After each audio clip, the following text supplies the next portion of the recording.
பிரபவ தொடங்கி இந்த 60 ஆண்டுகள் இருக்கின்றதல்லவா, இவை எல்லாமே சமஸ்கிருத பெயர்கள் தான்.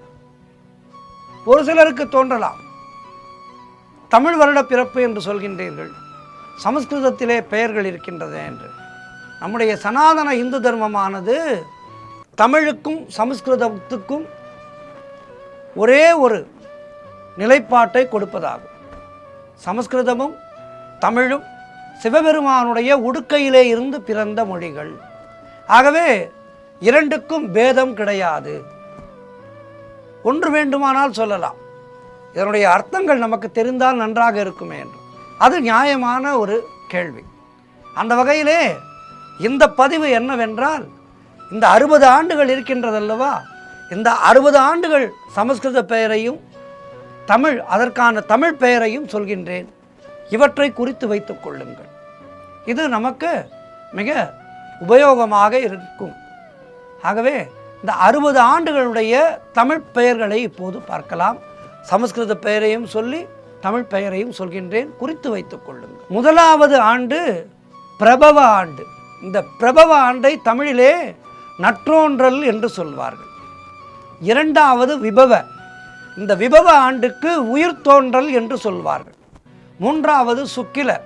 சுக்கில ஆண்டுக்கு வெள்ளொளி என்று சொல்வார்கள். நான்காவது பிரமோதூத, பேரு வகை என்று சொல்வார்கள். அதேபோல் ஐந்தாவது பிரஜோத்பத்தி ஆண்டு, இதற்கு மக்கட்செல்வம் என்று பெயர். ஆறாவது ஆங்கீரச ஆண்டு, இதற்கு அயல்முனி என்று பெயர். ஏழாவது சிறிமுக என்று பெயர். சிறிமுக என்பதற்கு திருமுகம் என்று பெயர். அதேபோல் எட்டாவது பவ ஆண்டு. பவ என்றால் தோற்றம் என்று அர்த்தம். தோற்றம் இந்த ஆண்டினுடைய பெயர். ஒன்பதாவது யுவ ஆண்டு. யுவ என்றால் இளமை என்று அர்த்தம். 10வது ஆண்டு தாது. தாது என்றால் மழை என்று பெயர். 11வது ஆண்டு ஈஸ்வர, இதற்கு ஈஸ்வரம் என்றே சொல்வார்கள். 12 வெகுதானிய. வெகுதானிய என்றால் கூலவளம் என்று பெயர். 13வது பிரமாதி. பிரமாதி என்றால் முன்மை என்று பெயர். 14வது ஆண்டு விக்ரம. விக்ரம என்றால் நேர்நிரல் என்று பெயர். 15வது ஆண்டு விச. விச என்றால் விளைப்பயன் என்று பெயர். 16வது ஆண்டு சித்திரபானு. சித்திரபானு என்றால் ஓவிய கதிர் என்று பெயர். 17வது ஆண்டு சுபானு. சுபானு என்றால் நற்கதிர் என்று பெயர். 18வது ஆண்டு தாரண. தாரண என்றால் தாங்கெழில் என்று பெயர்.